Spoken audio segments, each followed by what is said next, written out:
Hey everyone, today we're going to be making a vegan tiramisu inspired by Malaysian flavors. We have a pandan sponge cake soaked in coffee, coconut and Gula Melaka filling, and rich cashew cream. And just when you thought it couldn't get any better, we also have caramelized peanuts that bring a slightly savory flavor to round out the entire dessert. I promise you, no one will ever be able to tell that it's vegan. Let's make it together. First, let's make our cashew coconut cream. Pour half a cup of cashews with water and boil for 15 minutes to soften.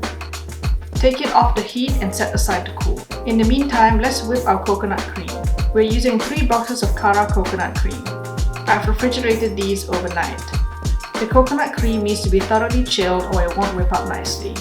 Try not to spill it all over like I did. Pour the coconut cream into a chilled bowl.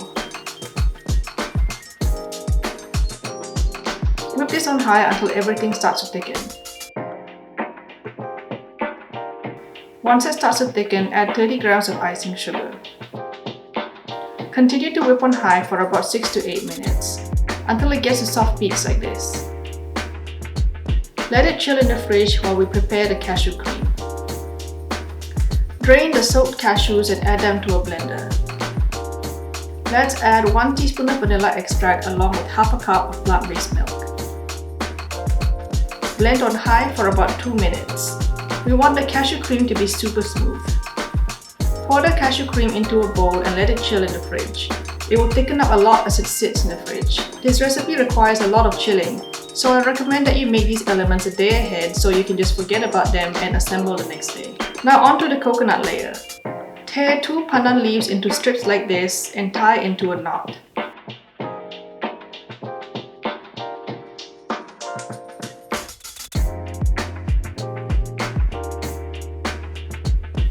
Remove the ring around the Gula Melaka. We need 70 grams or 1 puck. Using a pestle, break it into smaller pieces. We need to break up the Gula Melaka into small pieces so it will melt faster. Add it to a small pot or a wok. Don't forget your pandan leaves too, and a half cup of water. Stir everything on low heat until the sugar dissolves completely. Then we can go in with 175 grams of freshly grated coconut. Stir everything through to make sure it's all evenly coated and you can't see any white spots left. We want to cook this until the mixture absorbs all the water and is fairly dry. About 5 minutes. Scoop it into a bowl and then we'll let this chill in the fridge. Now let's make our pandan sponge cake. We need to blend our pandan leaves with some coconut milk. We're flavoring our cake today with 10 pandan leaves. Cut them into smaller pieces. I know this looks like a lot of leaves, but the flavor of pandan is quite subtle once baked, so you really need quite a few. You can use about 1.5 teaspoons of pandan extract if you don't have any leaves. Put it all in a blender along with 375 ml of coconut milk. I'm going to add a drop or 2 of green coloring. This is completely optional, but I like how bright and green it looks after. Blend it well. We really want the leaves to break down and release all the pandan flavors.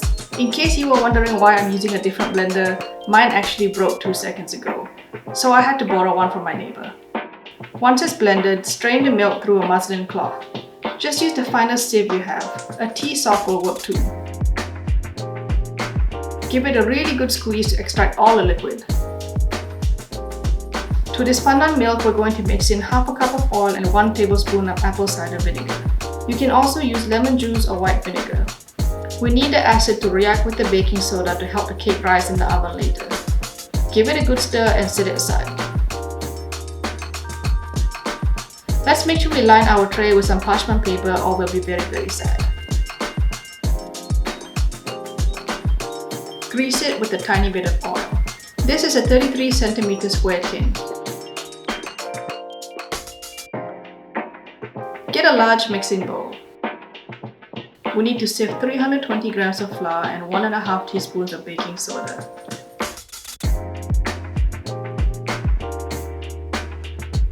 Then let's add 250 grams of sugar and half a teaspoon of salt to the bowl. Whisk all the dry ingredients together. Vegan baking is actually not that complicated at all. We can whip up a cake in like 10 minutes. We don't even have to break out the KitchenAid. Pour the pandan milk into the dry ingredients. Whisk gently to combine. We don't want to overmix this or the cake will be tough. Don't worry if there are still some small lumps of flour in there. Pour the cake batter into our prepared tin. Use our spatula to guide it along to the corners and even out the batter.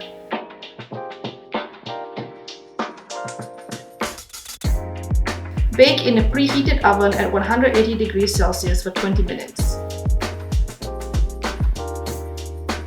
Once the timer's up, push a small skewer in the center and make sure it comes out clean. If your cake isn't ready yet, put it back in the oven and check every 5 minutes. Carefully flip the cake onto a wire rack. We want the cake to cool upside down to prevent the cake from deflating onto itself. Don't forget to peel the parchment paper. Set it aside to cool completely. Now let's move on to our last element, the caramelized peanuts. Before we start, we need to make sure we have a tray with parchment paper ready. Working with sugar is always a bit tricky and sometimes a bit scary, but don't worry, this is quite simple. Let's add half a cup of sugar and a quarter cup of water into our pan. This is on medium-high heat. We want to stir the sugar and water until all the sugar dissolves. Once it's boiling, lower the heat to medium-low. Then we'll go in with 1 cup of unroasted skinless peanuts.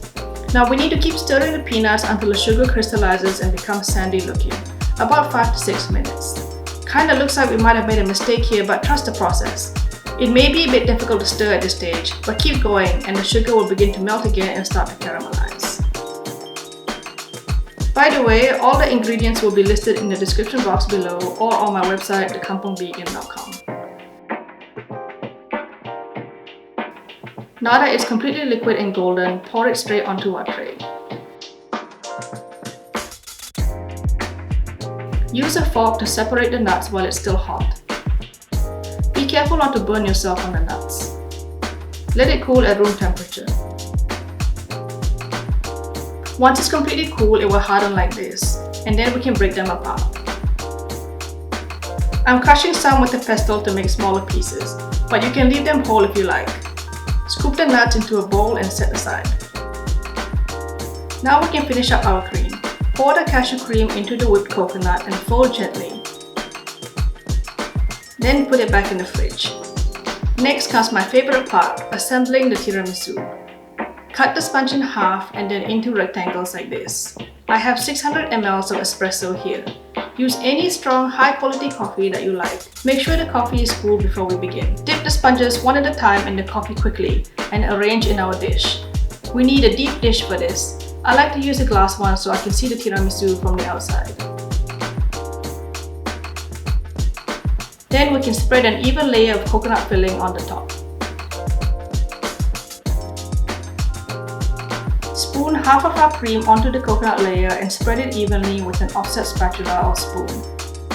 Don't worry if some of the coconut gets mixed into the cream.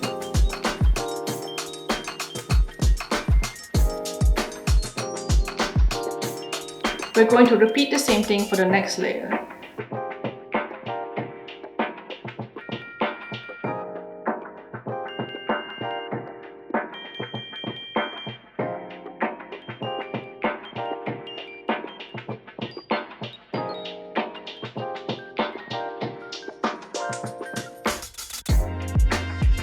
Again, if you see some specks of coconut, it's okay because we'll be dusting cocoa powder on the top so it can't be seen.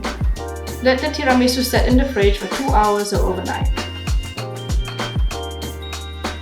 When we're ready to serve, dust the top with cocoa powder. Try not to make a mess like I did.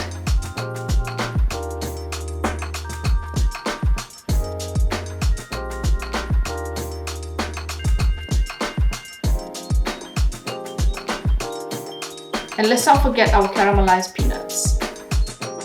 Sprinkle the peanuts generously on top of our tiramisu.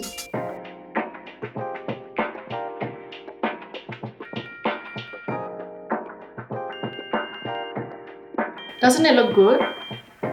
Let's cut a piece for my mom and see what it looks like inside.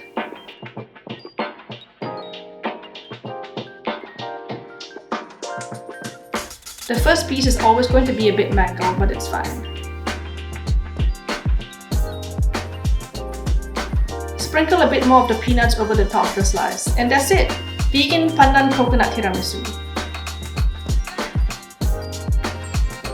look at all the layers. You can still see some of the green peeking through. I'm going to spoon a little bit for myself to try now. Let's do a taste test. I'm so excited.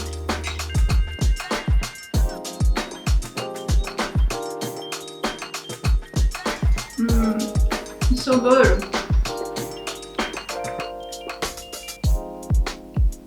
It's crunchy, creamy, not too sweet, perfectly balanced. If you make this for your friends and family, no one's ever gonna notice it's vegan. Promise.